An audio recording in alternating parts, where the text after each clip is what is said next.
hadda waxaa soo gabagaboobay koronto gelinta 150 xarun caafimaad ayaa hadda soo gabagabowday ka badan la sii qorsheynaya in la geliyo hadii la yiraahdo maanta waxaa farxad u ah ummadda Soomaaliyeed in ay soo gabagabowday solar gelinta xarumaha caafimaadka dadweynaha ayadoo isbitaalada dadweynaha ay heli doonaan 24 saac koronto maxay ahayd tayo sare leh oo maaragtay lacag la'aan ay heli doonaan ayadoo solar maxay ahayd battery kayd ah leh oo 24 hour shaqayn karo la geliyay xarumaha isbitaalada oo dhan dalka oo dhan la geliyay taas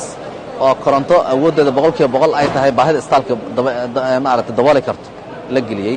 waa ku faraxsanahay waana ka mahadcelinaynaa dawladda Soomaaliya ayaa maaragtay bixisay adeegaas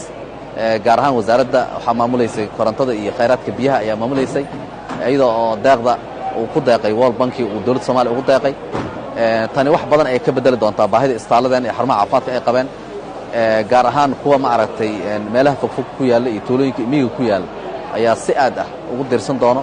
oo maaragtay inta badan aan 24 hour la shaqayn jirin ama aanan inta badan koronto joogto ah la heli jirin ama aanan koronto iska bixin karin marka wax badan ay ka bedeli doontaa dalka guud ahaan marka mashruucaani oo korontada bilaash mama gobolada dalka oo dhan miyaa mise waa meelaha ku soo dhiyay dalka oo dhan waaye faran raas casir ilaa raas Kamboni dalka oo dhan waaye state ka maqan ma jiro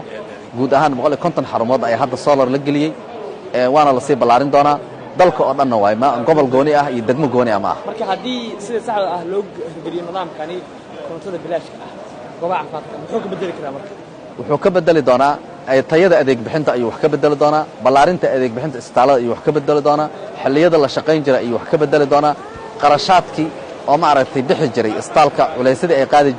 qaadi karin mararka qaar ay koronto la'aan ama qarashka koronto iska bixin karin darteed isbitaalada u xirmi jireen ayaa laga baxayaa marka wax badan ayaa maaragtay soo kordhaya hadii Ilaahay